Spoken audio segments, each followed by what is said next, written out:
Good afternoon, dear students. So welcome to another session of Verilog HDL.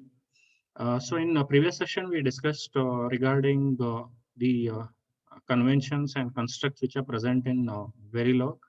So such as what are white spaces, what is meant by comments, how we can comment a statement, how we can have multiple line comments. Then we discussed regarding modules and what is meant by ports, what is a port list, what is meant by port declaration, what are the conventions or rules when you are using the ports, how they get interconnected, when it is internal to the unit and when it is external to the unit. So what data type you can specify for those ports. So these all things we discussed in that. And the last part what we discussed was the hierarchical names. So in hierarchical names, we got to see that we have a top level module. So below that, we'll be having the lower level blocks. That is the top level block for which will be built by the lower level blocks. So lower level blocks get instantiated by the higher level blocks. So if I want to see, say where if particular variable is there, it belongs to which hierarchy. So I can make use of say the format specifier, that is %m, in order to identify what is the hierarchy of that given variable. And it also helps me in another task, that is without creating an instance of that module, we can use the variable or the parameter which is present in that module directly in say higher level blocks. We can use it in that form. So that is the advantage what we had discussed in previous class. So continuing uh, with the previous part, we move on to the next module. So which is related to gate level modeling. So now in previous sessions, we had discussed that we have four different kinds of modeling. So one is switch level modeling, next is gate level modeling, then data flow modeling and behavioral level modeling. So these are nothing but modeling, or sometimes we specify it as the abstraction levels. So these are the four abstraction levels or the modeling, this thing which are present in Verilog. So as we had discussed, switch level is the lowest one. Switch level is the lowest one, and the behavioral level is the highest one. Now gate level is the higher, say higher level as compared to switch level, but it is lower than the data flow level. So now we'll be starting off with the gate level modeling. Now, why not switch level modeling? Why we are going for gate level modeling?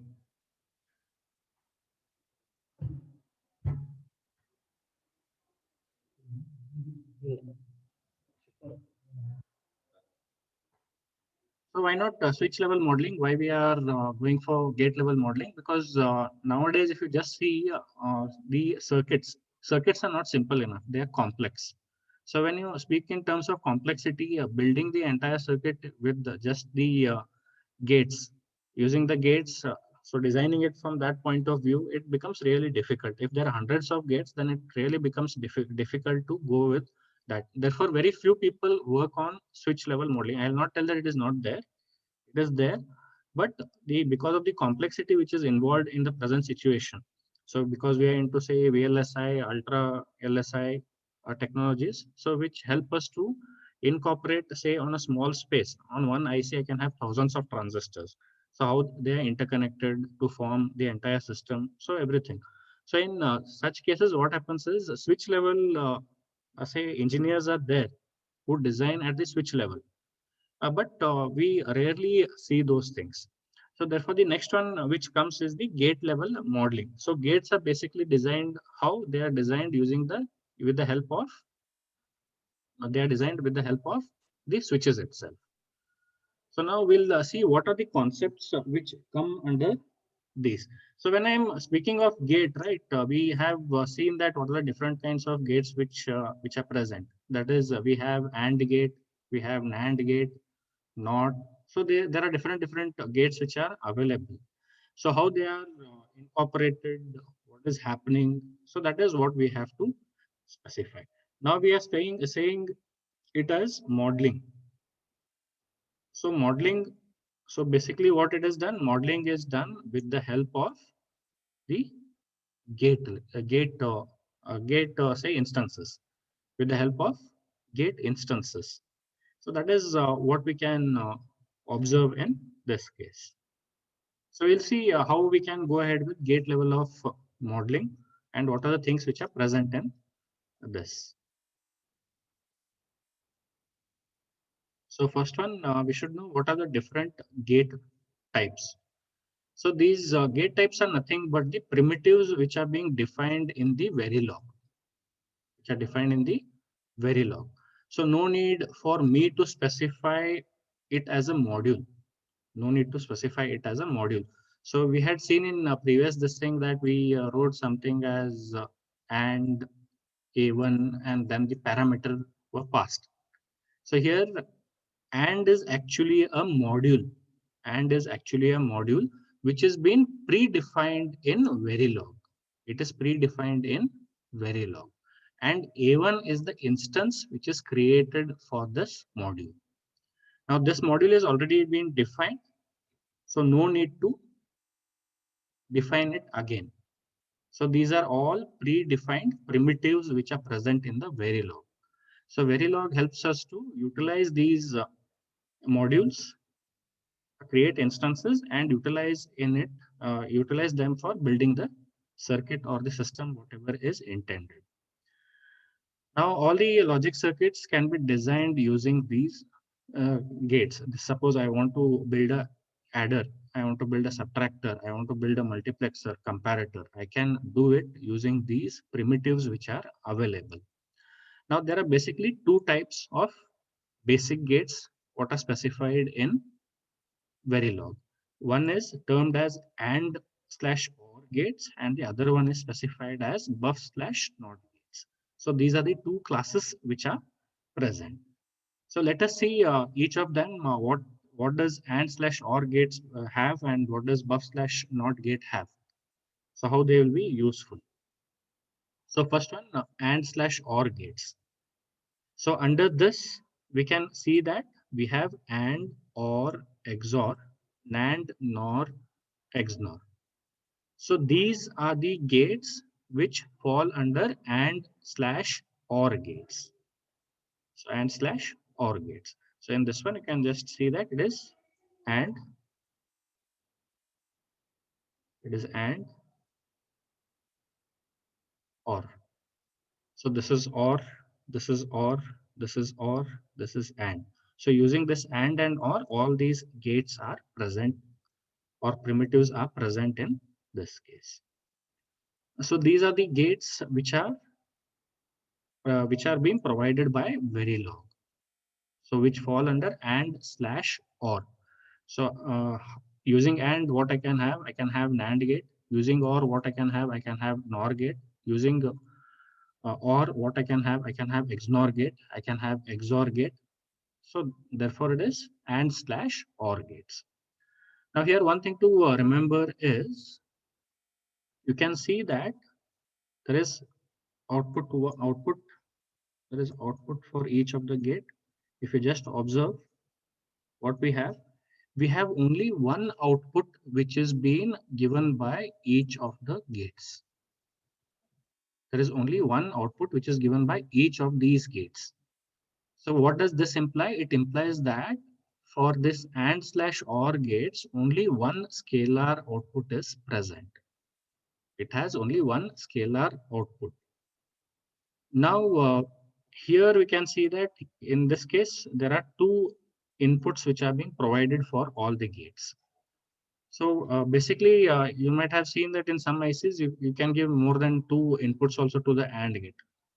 So multiple inputs are also possible. So what happens is this AND slash OR gates which are there, it can have single or one scalar output and multiple scalar inputs.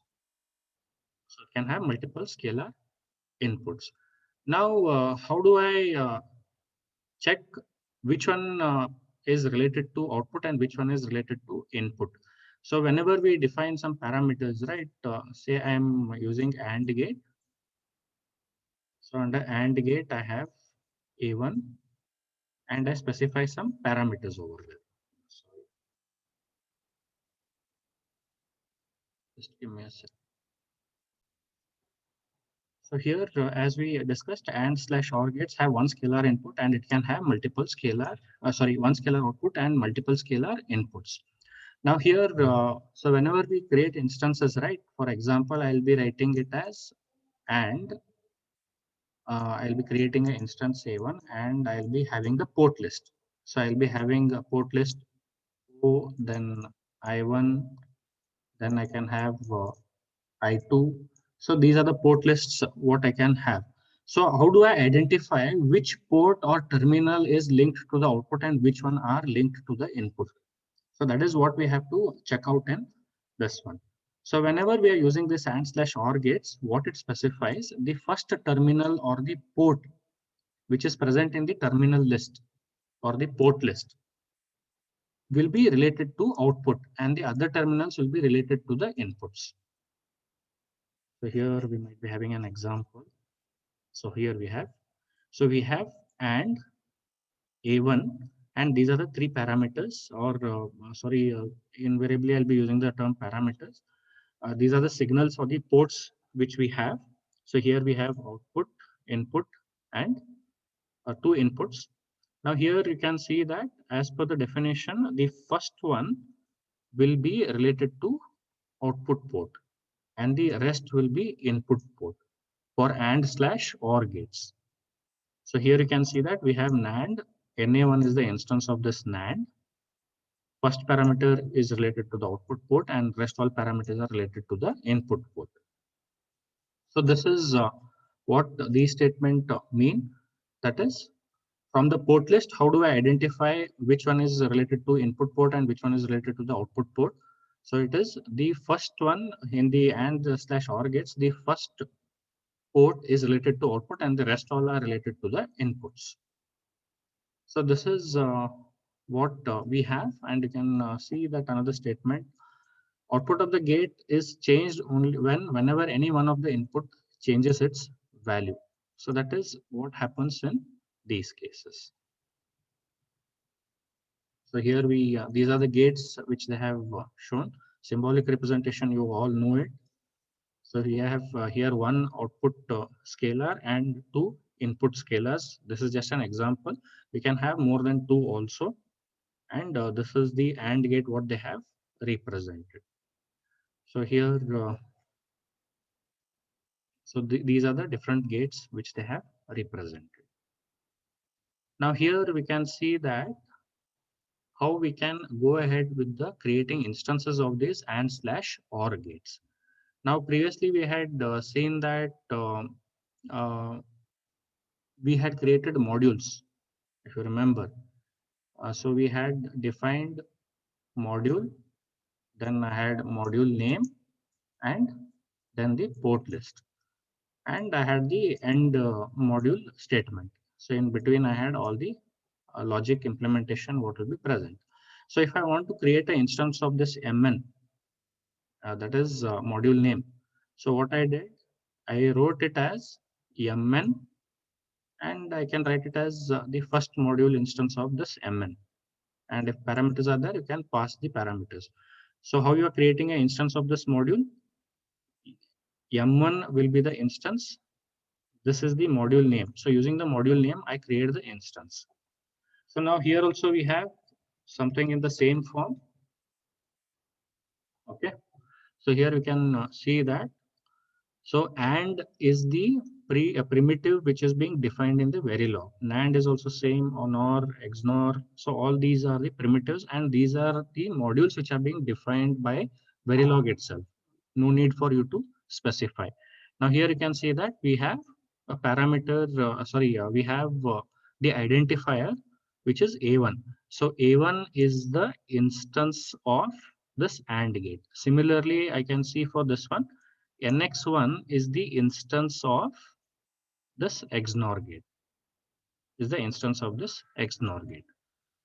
Now here, and these are the parameters which they have passed. So as per the definition, the first parameter or the first port is related to the output, and the rest all are related to the input. Now, as I specified, you can have multiple inputs. So here there is an example of 3 input NAND gate. So here, this is the name of the object or the instance which is being created for the NAND gate, and in this one we have one output, that is the first say port, and the rest all are input. Now, if you just observe, here also I am having NAND, here also I am having NAND. Then how does the compiler or the interpreter understand which one I have to call? Can anyone just tell me how it identifies? So here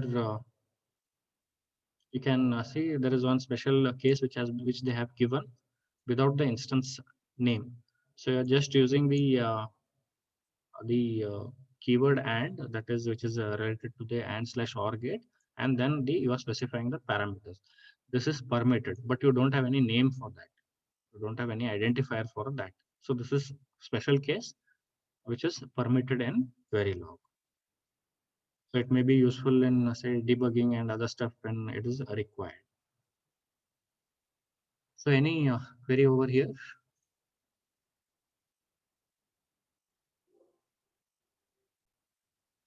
So next one, we have to see the truth table which are related to and/or gate. So we had and, NAND, or, XOR, XNOR, NOR. So all four gates we have to check out. So the truth table remains same. Only additional parameters which come is what happens when it is X and Z, that is unknown or tri-state value. So only that is the case what we have to check out. So here the first one is the AND gate. So what is the logical parameter of the AND gate? If any one of the input is 0, then the output has to be 0. So here what they have done, instead of specifying the truth table in a regular form, they have specified the truth table in this form. So here what does this imply? I have I1, I have I2. So what if I1 is 0? What if I2 is 0? So when this is 0, this is 0, the output is 0. When I2 is 0 and I1 is 1, again the output is 0. So if you just see here, I2 is 0, it gives all these values are 0. And in this one, if you just see, if I1 is 0, all these values are 0. Now output of AND gate will be 1 only when all the inputs are 1. So in this only two parameters are there. So here input I2 is 1 and input I1 is 1. So only during that time you have a output 1. Now what happens to the rest of the conditions? So if you just look at the truth table, if you look at the truth table, so if the value of I1 or I2 is anything apart from 0 and 1, that is it is unknown or it is in tri-state. So in that case, what happens is the output value is always in unknown state. It is in unknown state. So this is what the truth table specifies. Similarly, if I go to NAND, NAND is what? NAND is opposite of AND. So in this case, what happens? In NAND, if any one of the input is 0, then the output is 1.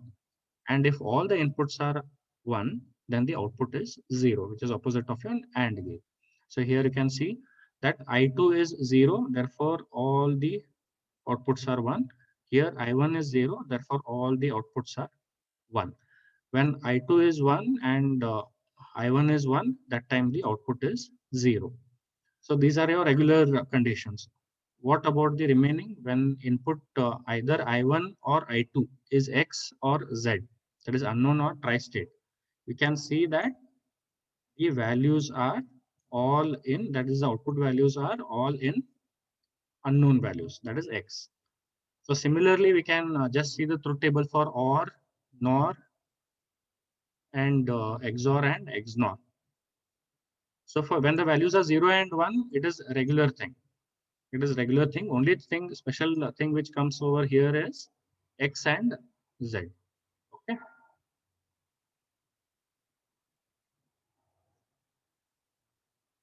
Okay.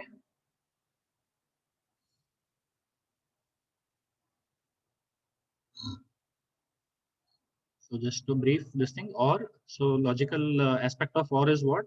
If any one of the input is 1, then the output has to be 0, no matter what is the other output.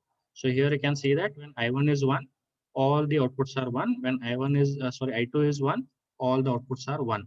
So rest all, based on the analysis, you can just see what happens. So when both are 0, output is 0. And for the rest of the conditions, that is X and Z, the values are in unknown state. For NOR, it will be opposite. When any one of the input is 1, the output will be 0. Any one of the input is 1, the output will be 0.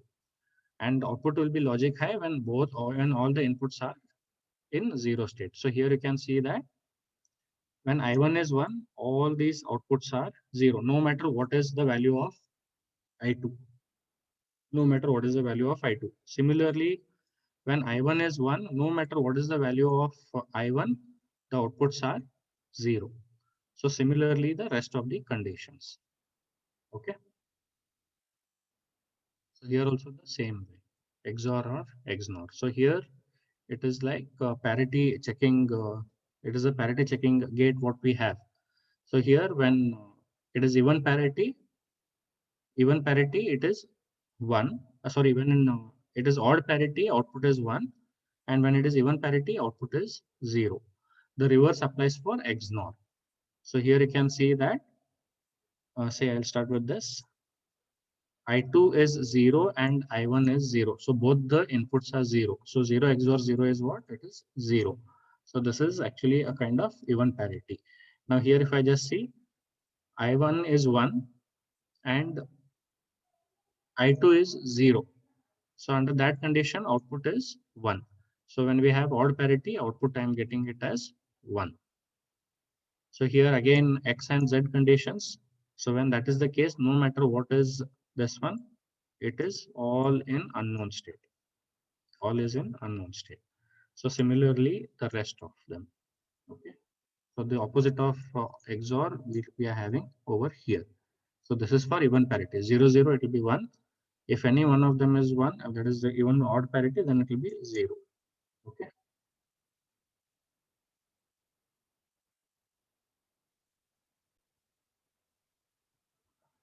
So previous this thing we discussed regarding AND slash OR gates. So the implementation of those things are related to and OR. So those things. So now another thing which remains is buff or not gates. That is the second class. So buff is nothing but buffer, and this is nothing but related to the inverter. So here, if you just remember what we have, for buff or AND gates, we have one scalar input and one or more scalar outputs. So this is slightly opposite to that of what we have discussed in the above case. So it has only one scalar input, but it can have one or more. That is, it can have multiple scalar outputs. Now this why it happens is, suppose you have say a buffer. You have a buffer. Now what happens is this buffer might be driving, I would say if I specify it as gates, it might be driving different gates. So here what happens, one input is given, but it is driving more outputs. It is driving more outputs. So this is one possibility. That's why you can have more than one scalar outputs. So here if I just check, so here I am having one input. This buffer might be having another connection to another output. Similarly, another output. So it might have more than one output connections. It might be driving more than one element at this end. Similarly, here also it might be possible. So if more than one this thing element is being driven, this is the possibility what we have. That's why you have one scalar input, but you can have more than one scalar output. Now again, in the previous case, how we define for AND, NAND using the primitives, right? So here also we can have the primitives for buff slash NOT gates, and I can have the port list given to that. Then here, how do I identify which ports are related to input and which ports are related to output? So there we had seen that here what we had seen that the first one is the output and rest all are the inputs.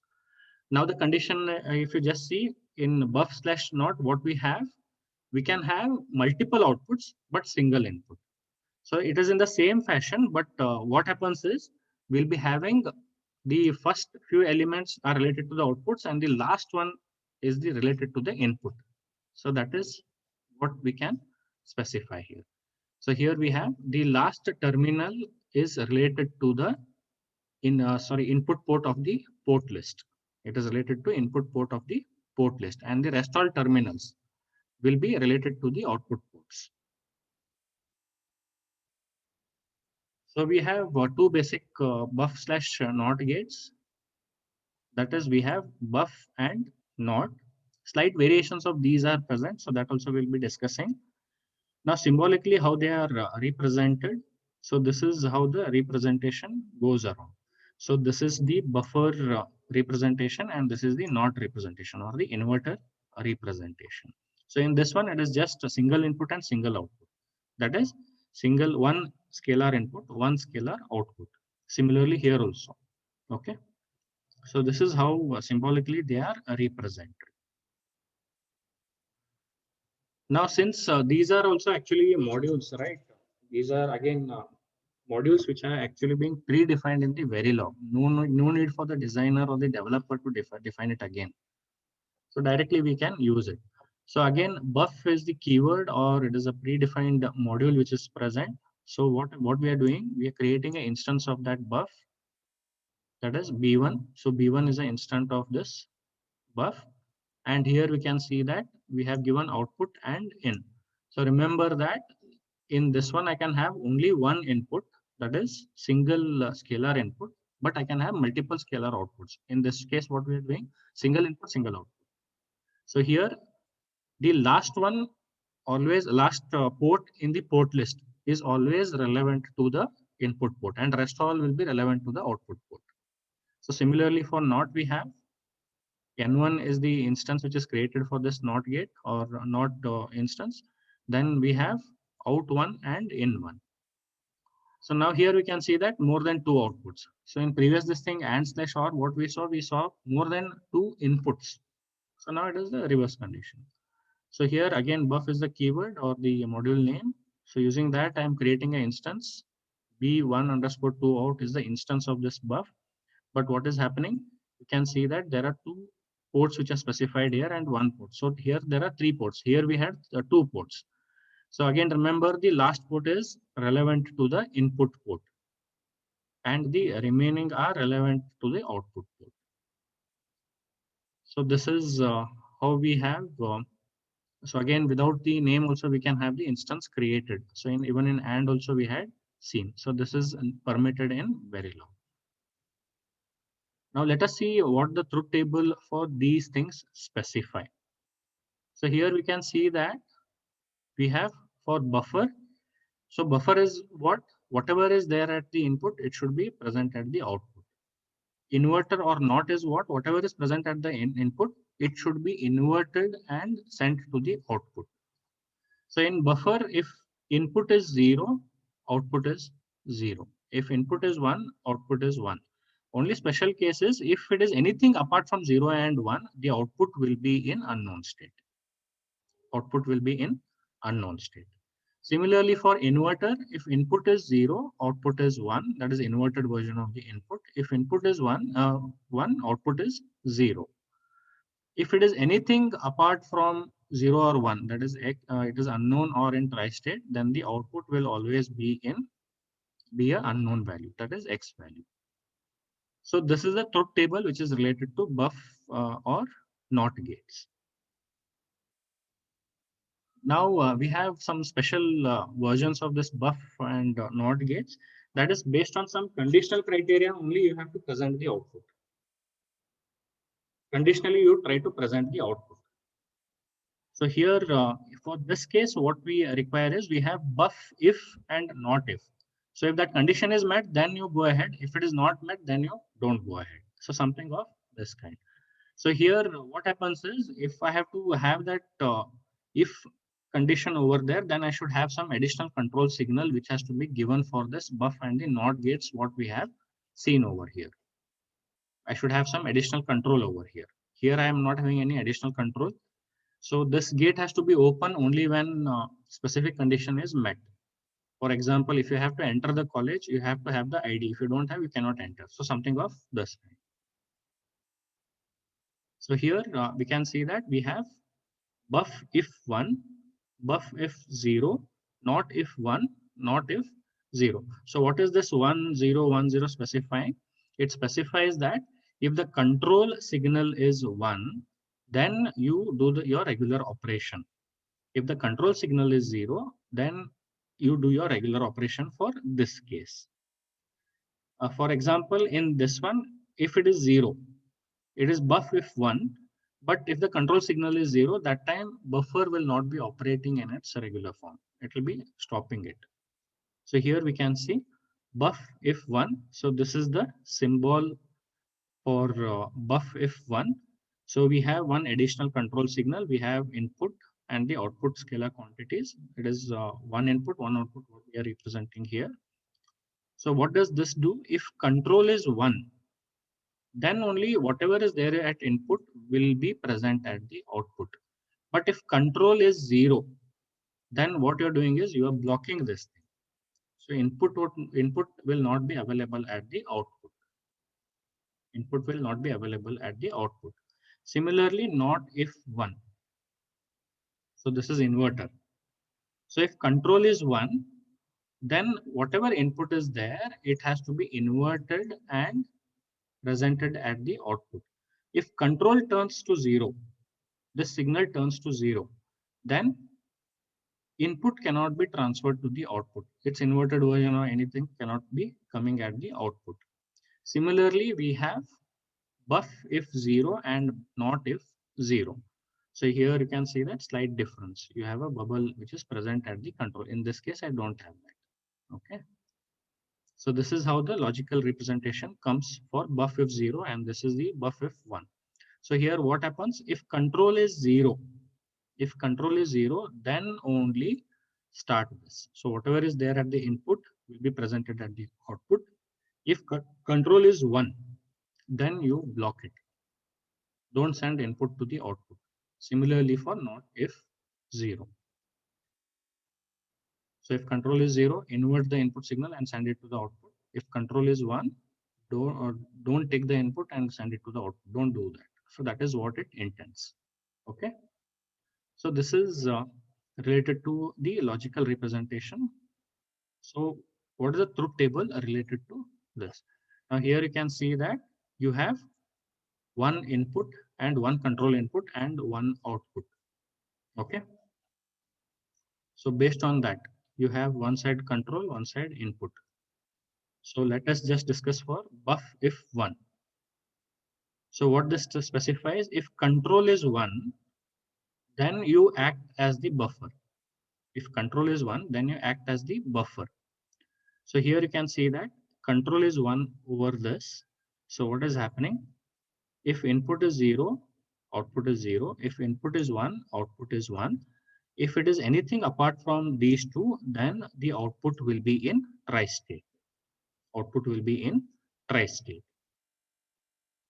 So if control is 1, then only you pass on whatever value is present. If it is control is 1, but it is the input is in either unknown or tri-state, then the output should be in an unknown value. It will be unknown, that is X value. Now, what if it is other things? So here we have, what if control is 0? If control is 0, nothing, I cannot pass this input to the output. So what it does, it puts the buffer in the tri-state. It puts the buffer in the tri-state. Now, one special thing we have to just notice over here. What if control is X and Z? These are the possible values. Suppose I don't know what is some unknown value is present over there, then what happens to these things? Or when it is tri-state, what happens? So this one again depends on what is the input.